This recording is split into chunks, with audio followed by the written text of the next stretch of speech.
सो अभी अनवाइंडिंग का मीनिंग है बच्चों कि हमें जो ऑलरेडी डीएनए बना हुआ है इसका अनवाइंडिंग करना है। सो जैसे कि हमारा आप मान लीजिए कि ये है हमारा एक फर्स्ट डीएनए जो ऑलरेडी बना हुआ था या फिर जिसको हमने यूज किया है। ओके, सो ये दो अलग अलग स्टैंड हो गए डीएनए के। ओके, क्योंकि हमारा डीएनए इसका स्ट्रक्चर कैसा होता है, इसका स्ट्रक्चर होता है जिसमें दो स्ट्रैंड्स इन्वॉल्व होते हैं। ओके, सो अभी ये वाला डीएनए को हमें यूज करना है और अभी हमें इसके साथ करना है रेप्लिकेशन। तो क्या होता है बच्चों, अभी इसी को हम इस तरह से कर लेते हैं and next portion is this.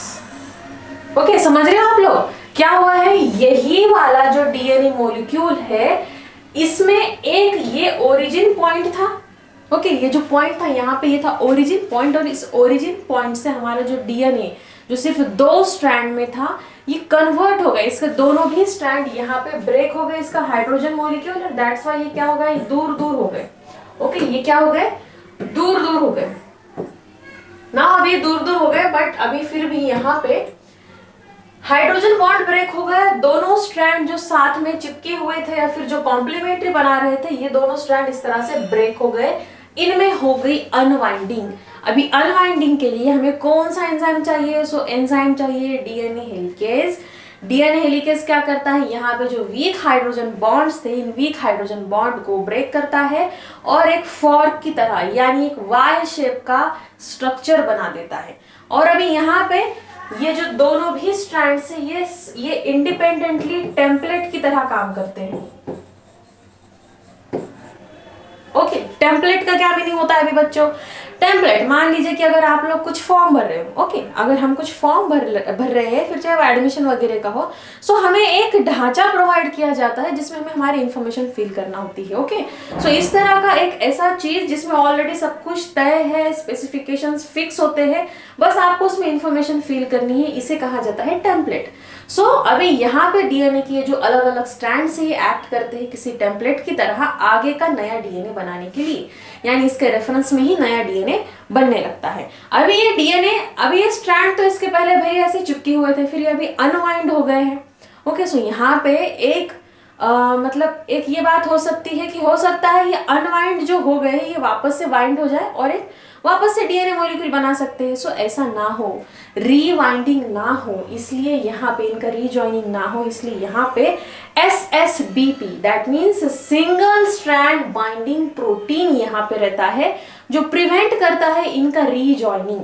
और ये जो प्रोटीन होता है ये दोनों भी स्ट्रैंड्स को सेपरेटली अटैच हो जाता है और फैसिलिटेट करता है for synthesis of new polynucleotide strand. जो नया स्ट्रैंड बनने वाला है इसके सिंथेसिस में भी इसको हेल्प करता है। आपको एंजाइम का नाम याद रखना है, एंजाइम का नाम है SSBP that means single strand binding protein. जो सिंगल स्ट्रैंड है, ओके, ये सिंगल स्ट्रैंड है, इसको बाइंड होने वाला है, that's why it is single strand binding protein. फिर आगे होने वाली है हमारी एक्चुअल प्रोसेस, इसको आप लोग डायग्राम में देख सकते हो बच्चों। यहाँ पे अभी दो टेम्पलेट बनने वाले हैं हमारे पास, एक होता है लीडिंग, एक होता है लैगिंग। इनके बारे में हमें डिटेल में देखना है। सो सबसे पहले लैगिंग जो होता है, lagging template. Okay, lagging template क्या करता है, 3 से 5 की तरफ बढ़ता है और इसका अपोजिट होता है लीडिंग। अभी सबको हमें डिटेल में देखना है। इसके पहले आप लोग ये जो दो डायग्राम आपको यहाँ पे दिखाई दे रही है इसको अच्छे से केयरफुली देखो फ्रॉम योर टेक्स्ट बुक। सो यहाँ पे आप लोग देख सकते हो कि डीएनए के जो दो स्ट्रैंड है इन दोनों को अलग अलग कर दिया है। अलग अलग करने के बाद फिर यहाँ पे देखो क्या बना है, ये है लैगिंग स्ट्रैंड। ओके, वो वाला है लैगिंग स्ट्रैंड और ये वाला है लीडिंग स्ट्रैंड। सो ये जो नया बनने वाला है, ओके, जो नया बनने वाला है डीएनए का पार्ट, ये होता है स्ट्रैंड और जो पुराना है इसे कहा जाता है टेम्पलेट। पहले से ये ना रेफरेंस के लिए, दैट्स व्हाई ये है टेम्पलेट और जो नया बन रहा है ये होता है लीडिंग स्ट्रैंड। सो स्ट्रैंड का मीनिंग होता है नया और टेम्पलेट का मीनिंग है जो पुराना वाला है पोर्शन, वही अच्छे से याद रखना है। एंटी पैरेलल है इसलिए हर बार उसके डायरेक्शन में गड़बड़ हो जाती है, समझने में कंफ्यूजन हो जाता है, ठीक है। सो अभी ये है हमारा रेप्लिकेशन फॉर्क। फॉर्क का मीनिंग क्या होता है, आपको चिमटा पता है ना, किसी चीज को पकड़ने के लिए हम लोग जो यूज करते हैं चिमटा, इसी को फॉर्क कहा जाता है और इसका शेप भी कुछ इस तरह से ही होता है, इसलिए इसे रेप्लिकेशन फॉर्क इस तरह से भी या फिर इस नाम के साथ भी कहा जाता है। नाउ अभी देखो बच्चों, ये वाला पोर्शन इसे कहा जाता है लैगिंग टेम्पलेट। लैगिंग टेम्पलेट यानी ऊपर वाला पोर्शन जिसका डायरेक्शन है 3 से लेकर 5। ओके ओके, ये है हमारा लैगिंग टेम्पलेट। इसका अपोजिट है लीडिंग टेम्पलेट जिसका डायरेक्शन है 5 से 3, ये वाला। अभी ये हो गया टेम्पलेट। अभी जो इंपॉर्टेंट बात हमें याद रखनी ये है about the strand. So strand कौन कौन से हैं? सो जहां पे लीडिंग टेम्पलेट है वहां पे जो नया पोर्शन बनता है इसे लीडिंग स्ट्रैंड कहा जाता है। लीडिंग स्ट्रैंड कंटिन्यूअस होता है, इसका डायरेक्शन होता है हमारा 5 से लेकर 3। ये है हमारा लीडिंग स्ट्रैंड। लीडिंग का क्या, लीड का क्या मीनिंग होता है? लीडर, जो आगे है। सो इसलिए हर एक कंप्लीशन वाला पोर्शन एक लीडर कंप्लीट होना चाहिए। दैट्स वाई लीडिंग स्ट्रैंड हमारा कंप्लीट होता है और ये 3 से 5 की तरफ बढ़ने वाला होता है। ये उसकी डायरेक्शन है 5 डैश एंड से 3 डैश एंड की तरफ ये बढ़ता है। नाउ अभी हम अगले स्ट्रैंड की बात करते हैं जो है हमारा लैगिंग स्ट्रैंड। सो लैगिंग स्ट्रैंड सबसे पहले तो डिसकंटिन्यूअस होता है, यानी ऐसे छोटे छोटे फ्रैगमेंट से बना होता है, कंटिन्यूअस लाइन इसमें नहीं होती। ओके, सो ये है लैगिंग स्ट्रैंड। डिसकंटिन्यूअस स्ट्रैंड भी इसे कहा जाता है और इसका जो ये एक एक फ्रैगमेंट है ना, ये एक एक छोटा सा पोर्शन, इसे कहा जाता है ओकाज़ाकी फ्रैगमेंट। अभी आगे नहीं, ओकाज़ाकी जो नाम है ये डिराइव हुआ है फ्रॉम साइंटिस्ट। एक साइंटिस्ट थे जिनका नाम था ओकाज़ाकी, थोड़ा सा अजीब है बट ये उनका नाम था। सो ओकाज़ाकी भाई साहब जो थे उन्होंने इस स्ट्रैंड का इन्वेंशन किया था। दैट्स व्हाई इस स्ट्रैंड को या फिर इस वाले फ्रैगमेंट को उनका नाम ही दे दिया गया ओकाज़ाकी फ्रैगमेंट्स। सो ये सब about the structure of this DNA. जो स्टार्टिंग में डीएनए का रेप्लिकेशन का जो स्ट्रक्चर होता है ये यहाँ पे ऊपर दिया हुआ है, इसी को यहाँ नीचे एग्जैक्टली पैरेलल स्ट्रैंड में बताया गया है विथ न्यूक्लियोटाइड्स। सो देखिए ATTA, CGAT, GCT। अभी यहाँ पे इधर क्या हो गया है, यहाँ से हो गया है इनका अनवाइंडिंग। अनवाइंडिंग होने के बाद यही वाला सेम सीक्वेंस आपको लीडिंग और लैगिंग दोनों पर दिखाई देगा।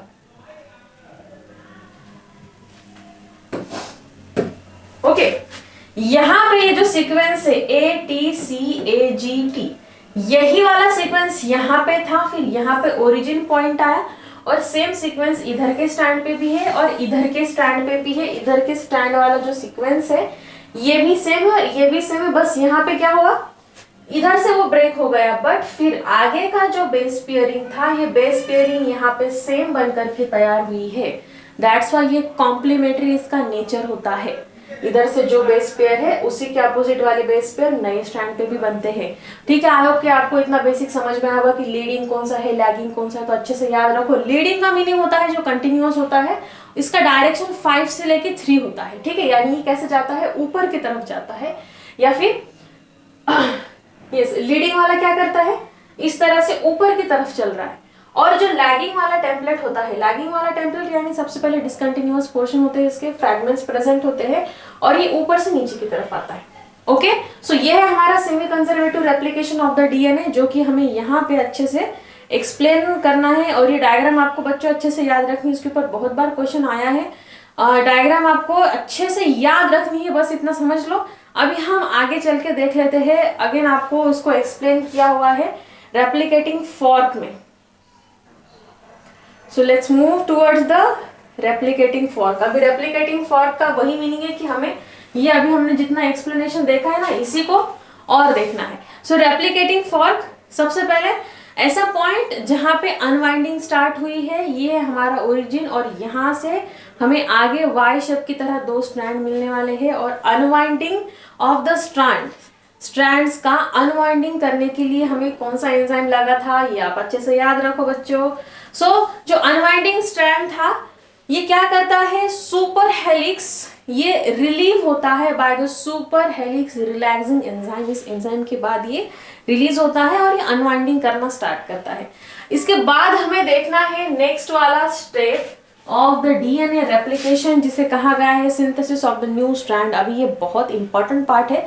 अभी चलो ये जो बेसिक हमारा था कि डीएनए हमें चाहिए, फिर उसमें हमें वाइंडिंग अनवाइंडिंग ये सब करना है। अभी मेन प्रोसेस स्टार्ट होता है जिसमें हमें नया डीएनए बनाना है। सो अभी यहाँ पे आप लोगों को पता है कि जो डीएनए था सेमी कंजर्वेटिव नेचर का है, यानी नया जो डीएनए बनने वाला है ये 100% नया नहीं होता, 50% नया 50% पुराना। सो जो पुराने वाले स्ट्रैंड होते हैं एक टेम्पलेट की तरह एक्ट करते हैं और इसी के ऊपर जो बेस पेयर्स होते हैं उसी का पेयर आगे बनता है और एक नया स्ट्रैंड बनाता है। ओके, यहाँ तक सभी को आई होप अच्छे से क्लियर होगा। सो अब ये बिगिन करने के लिए ये वाला जो प्रोसेस है इसको इनिशिएट करने के लिए एक छोटा सा आरएनए मॉलिक्यूल चाहिए होता है जिसे कहा जाता है आरएनए प्राइमर। आरएनए प्राइमर क्या करता है, हमारे टेम्पलेट के लिए जो कॉम्प्लीमेंट्री बेस पेयर चाहिए ये प्रोवाइड करता है और प्रोसेस को इनिशिएट करता है, इसे कहा जाता है आरएनए प्राइमर।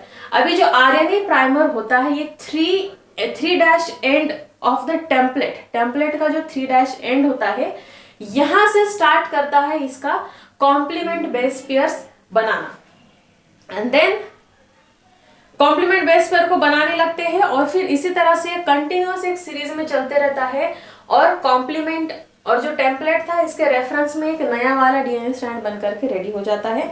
जो न्यू कॉम्प्लीमेंट्री स्ट्रैंड होता है इसका कैटालाइज या फिर इसका जो कैटाबोलिज्म होता है ये होता है bye the enzyme DNA polymerase, और जो न्यू कॉम्प्लीमेंट्री स्ट्रैंड बनता है ये हमेशा 5 से 3 ये इस डायरेक्शन में बनता है। ओके, जो न्यू कॉम्प्लीमेंट्री स्ट्रैंड बनने वाला है इसका डायरेक्शन हमेशा 5 डैश से लेकर 3 डैश यही रहने वाला है। ये बातें आपको अच्छे से याद रखनी है इस वाले पॉइंट में। सो इसको थोड़ा डिटेल में देख लेते हैं। Synthesis of new strand. So new strand बनने के लिए सबसे पहले हमें क्या चाहिए था, कॉम्प्लीमेंट्री स्ट्रैंड्स वगैरह ये सब। सो ये एज इट इज आपको बुक में दिया हुआ है, इसमें कुछ कॉम्प्लीमेंट्री बेस पेयर्स के बारे में भी पता है कि किसके साथ कौन सा कॉम्प्लीमेंट्री बेस पेयर लगता है। ये आप लोग अच्छे से याद रखो कि ए के साथ टी चाहिए, जी के साथ सी चाहिए। ओके, सो ये सब बेस पेयरिंग कॉम्प्लीमेंट्री होती है। जो सिंथेसिस होता है, the synthesis of new complementary strand it is catalysed by the enzyme DNA polymerase. ये एक पॉइंट अच्छे से याद रखना है इस पूरे पैराग्राफ से। और लास्ट वाला कि जो नया डीएनए कॉम्प्लीमेंट स्ट्रैंड बनता है ये हमेशा 5 से 3 डैश इसी डायरेक्शन में बनने वाला होता है। ओके, आई होप कि यहाँ तक अभी आपको क्लियर है। देखो बच्चों, थोड़ा सा ये कंफ्यूजिंग वाला पॉइंट है तो आपको थोड़ा अच्छे से ही इसको याद रखना है। अच्छे से सुनो और आगे बढ़ते हैं। Now starting with the leading and lagging strand. So अभी लीडिंग और लैगिंग स्ट्रैंड क्या होते हैं। सो स्ट्रैंड का सबसे पहले मीनिंग क्या होता है मेरे बच्चों, स्ट्रैंड क्या है, जो नया बना हुआ पोर्शन होता है ये है हमारा स्ट्रैंड। जो न्यू बने हुए डीएनए का portion it is the strand. So template, अभी लीडिंग और लैगिंग हमने दोनों भी देखा। लीडिंग होता है कंटिन्यूअस वाला, लैगिंग होता है जो डिसकंटिन्यूअस वाला होता है। फिर हमने इनका डायरेक्शन भी देखा है। सो वही डायग्राम पे से आपको कंप्लीट एक्सप्लेन करना है। इस पे क्वेश्चन आने ही वाला है, अच्छा बड़ा वाला क्वेश्चन। तो बच्चों क्या करना है आपको, जो डायग्राम हमने देखा है रेप्लिकेशन के लिए उस डायग्राम को अच्छे से प्रिपेयर कर दो। आफ्टर प्रिपरेशन ऑफ डायग्राम, जैसा आपका डायग्राम प्रिपेयर हो जाता है उसके बाद आपको कुछ नहीं करना है, उसके बाद आपको उसी डायग्राम को एक्सप्लेन करना है। ये स्टेप्स को याद में रखिए। Okay, it is very simple और बोर्ड एग्जाम के लिए आपको बहुत ज़्यादा इंपॉर्टेंट होने वाला है। सो अभी लीडिंग और लैगिंग टेम्पलेट में हमें स्टडी करना है। थोड़ा सा एक बार इसको क्विक रिवाइज कर लेते हैं। सो लीडिंग टेम्पलेट में क्या होता है, सॉरी लीडिंग स्ट्रैंड में क्या होता है, अगेन ये जो लीडिंग टेम्पलेट के साथ बनने वाला है ये है लीडिंग स्ट्रैंड, और लैगिंग मीन्स जो लैगिंग टेम्पलेट के साथ बनता है ये होता है lagging strand. Leading, leader, complete होता है और ये 5 से 3 की तरफ जाता है। यस, इसका अपोजिट याद रखना है लैगिंग स्ट्रैंड के लिए। और ओकाज़की फ्रैगमेंट को हमें यहाँ पे मेंशन करना है, ये कहाँ पे बनता है, जो लैगिंग टेम्पलेट होता है उसके साथ जो लैगिंग स्ट्रैंड बनने वाला है ये होता है डिसकंटिन्यूअस, और ये डिसकंटिन्यूअस फ्रैगमेंट में बनता है। फ्रैगमेंट का जो एक एक पोर्शन या एक एक फ्रैगमेंट है इसे ओकाज़की फ्रैगमेंट कहा जाता है ना। इसके बाद हमें आगे वाला पोर्शन देखना है जो है हमारा मैचुरेशन ऑफ ओकाज़की फ्रैगमेंट। अभी ये क्या होता है, अरे भाई क्या है ये मैचुरेशन ऑफ ओकाज़की फ्रैगमेंट। सो सबसे पहले मुझे नाम काफ़ी इंटरेस्टिंग लगता है, Okazaki fragment. So Okazaki fragment, maturation of Okazaki fragment, DNA synthesis. जब डीएनए का सिंथेसिस होता है सो जो लैगिंग वाला टेम्पलेट होता है इसमें छोटे छोटे फ्रैगमेंट बनते हैं जिसको हम बोलने वाले हैं ओकाज़की फ्रैगमेंट। और ये नाम कहाँ से आया, जो ओकाज़की फ्रैगमेंट है इसका नाम आता है ओकाज़की नाम के एक साइंटिस्ट से, उन्होंने इसको डिस्कवर किया था, दैट्स वाई।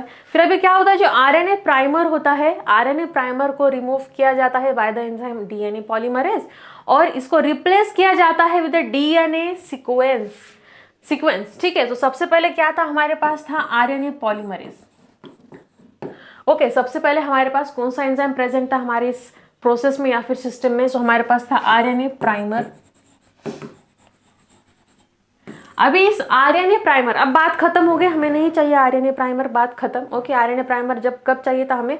जब हमें आरएनए के छोटे छोटे टेम्पलेट बनाने थे या फिर हमें जब इनिशिएशन करना था कॉम्प्लीमेंट्री बेस पेयरिंग, तब चाहिए था। अभी ये सब हो गया है, फिर अभी हमें आरएनए प्राइमर नहीं चाहिए। फिर इसको रिमूव करने के लिए एक एंजाइम चाहिए होता है, और ये एंजाइम होता है डीएनए पॉलीमरेज। फिर यहाँ पे क्या आ गया? DNA polymerase. अब ये डीएनए पॉलीमरेज आ गया। अब इस डीएनए पॉलीमरेज के हेल्प से क्या होता है, जो आरएनए प्राइमर था, ये आरएनए प्राइमर हो जाता है रिप्लेस हो जाता है, और इसके जगह पे आता है डीएनए सीक्वेंस। ठीक है, यहाँ पे ये निकल गया और इसके जगह पे आ गया हमारा डीएनए सीक्वेंस।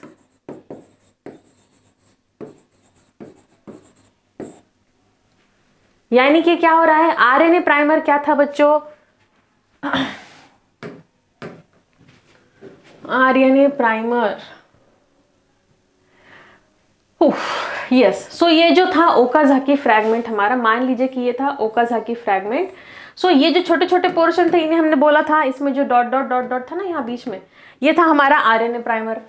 किधर गया वो डायग्राम? या ये देखो, आरएनए प्राइमर ये इधर वाला पोर्शन था। सो आरएनए प्राइमर, अभी हमें इसको रिमूव कर देना है, यानी अभी हमें यहाँ पे इस तरह से ये ऐसा स्पेस नहीं चाहिए। फिर हमें चाहिए ये दो अलग अलग एंजाइम। फिर अभी यहाँ पे आता है डीएनए पॉलीमरेज। फिर डीएनए पॉलीमरेज क्या करता है, इस आरएनए के ये जो बीच वाला जो गैप था ना, इसको निकाल देता है। ये हमारा आरएनए प्राइमर, ये बीच वाला गैप निकल गया। फिर अभी यहाँ पे इसकी जगह कौन लेने वाला है? इसकी जगह लेने वाला है हमारा डीएनए सीक्वेंस। यानी यहाँ पे ये जो ऐसे डॉट डॉट थे, अब ये कंप्लीट एक लाइन बन जाएगी, और इसी वाले प्रोसेस को कहा जाता है maturation of Okazaki fragment. I hope कि ये अभी आपको समझ में आया होगा।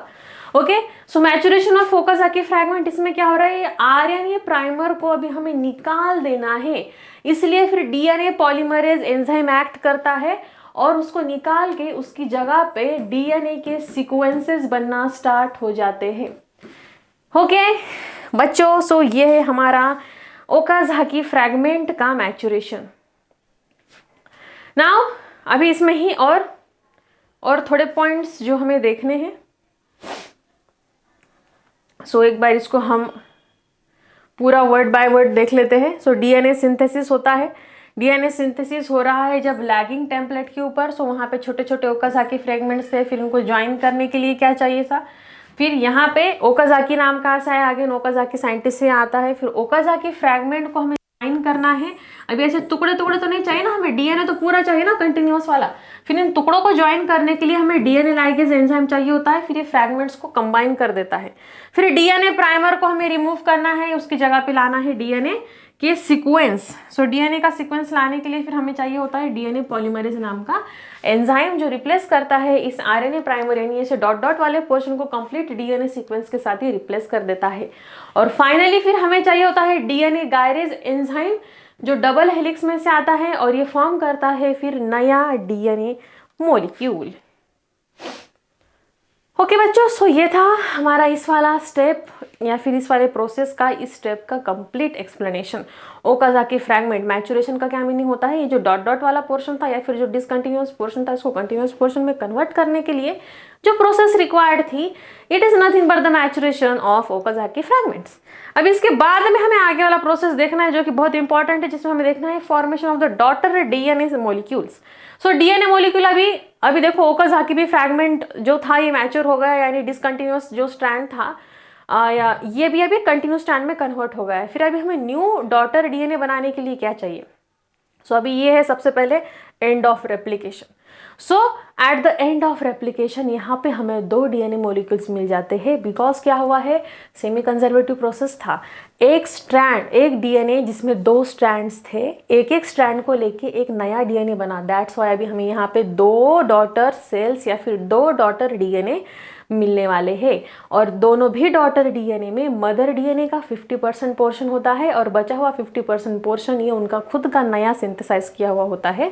That's why this process is describe as semi conservative replication. Okay, समझ में आया बच्चों? सो काफ़ी ईजी और इंपॉर्टेंट वाला प्रोसेस, इसको अच्छे से लर्न करके रखो, अच्छे से लिखना है आपको, सेम स्टेप वाइज लिखेंगे और आगे बढ़ेंगे। यस, सो ये हमारा लास्ट वाला प्रोसेस है जिसमें आता है फॉर्मेशन ऑफ डॉटर डीएनए। वही है, हमें इसमें मेंशन करना है कि 50% जो पोर्शन था ये डॉटर डीएनए का, ये कहाँ से आया था? ये उसका खुद का था। बचा हुआ जो 50% पोर्शन था ये कहाँ से आया था? ये था मदर डीएनए का। That's why the process is known as semi conservative replication. अब इसके बाद में हमें आगे देखना है एक्सपेरिमेंटल कंफर्मेशन, कि किस तरह से ये कंफर्म किया गया कि डीएनए का रेप्लिकेशन सेमी कंजर्वेटिव ही होता है। सो अगेन, ऐसे जब बड़े बड़े एक्सपेरिमेंट आते हैं ना, तो इनको एक्सप्लेन करने के लिए ऐसे बड़े बड़े साइंटिस्ट होते हैं जो इस वाले प्रोसेसेस को, ऐसे बड़े बड़े प्रोसेस को एक्सप्लेन करते हैं कॉम्प्लिकेटेडली। इसको हमें पढ़ना है सिंपली। सो एक्सपेरिमेंटल कंफर्मेशन। सो सेमी कंजर्वेटिव रेप्लिकेशन है, इसे प्रूफ करने के लिए डीएनए का जो नया मॉलिक्यूल बना है, इसमें 50% मदर डीएनए था, 50% नया डीएनए था। इसको प्रूफ करने के लिए दो साइंटिस्ट सामने आए थे, दो ही आए थे। एक का नाम था मैथ्यू मेसेल्सन और सेकंड था स्टाल भाई साहब। ये हुआ है 1958 में। उन्होंने क्या यूज किया था, उनकी टेक्निक कौन सी थी? सो इनकी टेक्निक थी इक्विलिब्रियम और डेंसिटी ग्रेडियंट सेंट्रीफ्यूगेशन टेक्निक। देखो इतने बड़े नाम है, equilibrium, density, gradient, centrifugation technique. ये टेक्निक को यूज करके उन्होंने प्रूफ किया कि जो डीएनए होता है हमारा, ये सेमी कंजर्वेटिव नेचर में बना हुआ होता है। सो अभी ये जो मेसेल्सन और स्टाल थे, इन्होंने 1958 में इसको प्रूफ करने के लिए क्या किया था? ई कोलाई बैक्टीरिया को यूज किया था। अभी क्या किया उन्होंने? इस ई कोलाई बैक्टीरिया का कल्चर बनाया। ओके, सबसे पहला स्टेप, ई कोलाई बैक्टीरिया तो भाई सबका फेवरेट बैक्टीरिया है। सो इस ई कोलाई बैक्टीरिया का बनाया था कल्चर और इसको रखा था light nitrogen, that is N14। इसको N14 में रख दिया। ओके, ये थी फर्स्ट स्टेप। अभी इक्विलिब्रियम ऑब्टेन किया, देन डेंसिटी ग्रेडियंट, बॉन्ड वगैरह बन गए और इस बॉन्ड को बनाने के लिए उन्होंने 6 मोलार CsCl2 केमिकल को यूज किया था। The position of this band is recorded, और फिर इसके जो बैंड थे इसका पोजीशन उन्होंने रिकॉर्ड किया। अभी नेक्स्ट वाले स्टेप में क्या किया उन्होंने? सेम यही ई कोलाई के जो सेल थे इसको ट्रांसफर कर दिया N15 मीडियम में, इसको ट्रांसफर किया N15 के मीडियम में। सेम यहाँ पे भी 6 मोलार CsCl2 वाला सॉल्यूशन यूज किया था, इसका भी उन्होंने फिर आगे बैंड रिकॉर्ड किया। फिर अभी क्या होता है बच्चों, अभी इसका एक डायग्राम आपको दिया हुआ है आपके बुक में, उसको भी हम लोग देखेंगे। बट आफ्टर दिस फिर उन्होंने क्या किया, इसको जनरेशन में कन्वर्ट होने के लिए टाइम दिया। ओके, सो जैसे जैसे वो नेक्स्ट जनरेशन में जा रहा था, फिर वैसे वैसे उनको क्या समझ में आया कि जो आने वाला जनरेशन है इसमें दोनों भी बैंड से, ओके, इसमें दोनों भी बैंड से अभी ये सेम है उस तरह से जो हमने कुछ एक्सपेरिमेंट देखे थे ना मेंडल के, उसमें हमें जो जिस तरह से डायग्राम मिला था या फिर जिस तरह से वो चार्ट मिला था उसी तरह का कुछ डायग्राम है। ठीक है, सो देखो ये ई कोलाई सबसे पहले उसको N15 में रखा गया। N15 क्या है? N15 जो नाइट्रोजन का एक सॉल्यूशन होता है उसमें उसको रखा 20 मिनट के लिए। उसके बाद उसका जनरेशन 1 बन गया। सो जनरेशन 1 में क्या मिला है कि जो N15 है, ओके, जो ग्रीन कलर का बॉन्ड नजर आ रहा है बच्चों, ओके, जो ग्रीन कलर का बॉन्ड नजर आ रहा है N15 डीएनए, और जो रेड कलर का बॉन्ड नजर आ रहा है ये है N14 डीएनए। सॉरी अपोजिट हो गया। 14 का मीनिंग है जो ग्रीन कलर का बॉन्ड है और जो 15 का मीनिंग है इसका मतलब जो रेड कलर का बॉन्ड है। सो ये पहले था N15 जिसका कलर था रेड, फिर अभी इसका जब रिएक्शन होता है N14 के साथ, जब इसको मिक्स किया जाता है N14 बैक्टीरिया के साथ, फिर जो आने वाला रेप्लिकेशन का फर्स्ट जनरेशन होता है। आफ्टर रेप्लिकेशन क्या हुआ है देखो, एक स्ट्रैंड लाल है और एक वाला हरा है, यानी क्या हुआ है कि हाफ पोर्शन हमें N15 का मिला है और हाफ पोर्शन N14 का मिला है। इसका क्या मीनिंग हुआ बच्चों कि जो डीएनए आ रहा है ये 50-50 आ रहा है दोनों भी साइड से। ओके, अभी इसी को नेक्स्ट जनरेशन के लिए रखा गया। ओके, अगेन इसको सेकेंड जनरेशन के लिए रखा गया। सो सेकेंड जनरेशन में अभी हमें 4 रिजल्ट्स मिले हैं। 4 रिजल्ट क्यों मिले हैं? ऑलरेडी हमारे डीएनए में 2 स्ट्रैंड थे, फिर 2 स्ट्रैंड का रेप्लिकेशन जब होता है, 2 स्ट्रैंड वाले डीएनए का रेप्लिकेशन होने के बाद हमें 2 डॉटर सेल मिलती है, 2 डॉटर सेल। क्यों 2 डॉटर सेल? बिकॉज एक एक स्ट्रैंड का एक एक डॉटर बन जाता है, ठीक है। तो फिर इसलिए 1 से बन गए 2, अभी जो 2 था इस 2 से बनने वाले हैं 4, फिर जब इनसे 4 बनते हैं तो फिर क्या हो रहा है, अभी हमारा यहाँ पे जो बेसिक वाला बैक्टीरिया था या फिर जिस बैक्टीरिया का कल्चर हमने कंटिन्यू यूज किया है, ये था हमारा N14 वाला, दैट इज हमारा जो ग्रीन कलर का है ये वाला। फिर अभी क्या हुआ बच्चों, आगे जैसे जैसे सेकेंड जनरेशन जब बनी उस टाइम पे हमें 2 केसेस मिले, एक में था सिर्फ N14 और एक में था 14 और 15 दोनों भी। इसका क्या मीनिंग होता है कि 50% इधर से आया और 50% N15 से आया और 50% आया N14 का। सो ये अगेन प्रूफ करता है कि जो डीएनए होता है, डीएनए का रेप्लिकेशन सेमी कंजर्वेटिव है, यानी कि 50% इसका मदर डीएनए ही होता है और जो 50% होता है ये नया बनने वाला जो डीएनए होता है ये 50% कंट्रीब्यूट करता है। सो ये प्रोसेस को एक्सप्लेन करने के लिए इस एक्सपेरिमेंट को किया गया था। अब इस एक्सपेरिमेंट के बारे में आपको ये अच्छे से डायग्राम याद रखनी है। आफ्टर दैट प्रोसेस में आप इसका एक फ्लो चार्ट बना करके लिख सकते हो अच्छे से डिटेल में, जो आपको भी समझेगा और आपका अच्छा से इम्पैक्ट भी प्रोड्यूस करेगा एग्जामिनर पे। सो आई होप यहाँ तक आप सबको अच्छे से समझ में आया होगा डिटेल में। अब इसके बाद हमें नेक्स्ट प्रोसेस देखना है, it is about the protein synthesis. ये भी काफी इंपॉर्टेंट और इंटरेस्टिंग पोर्शन है जिसके ऊपर एग्जाम में क्वेश्चन आता ही आता है। सो इसके लिए मिलते हैं नेक्स्ट लेक्चर में, तब तक के लिए टेक केयर, स्टडी करो, रिवाइज करो और टेक्स्ट बुक का लाइन टू लाइन पढ़ो। अगर कुछ आपको डाउट लगता है then ask in the comment section. Thank you.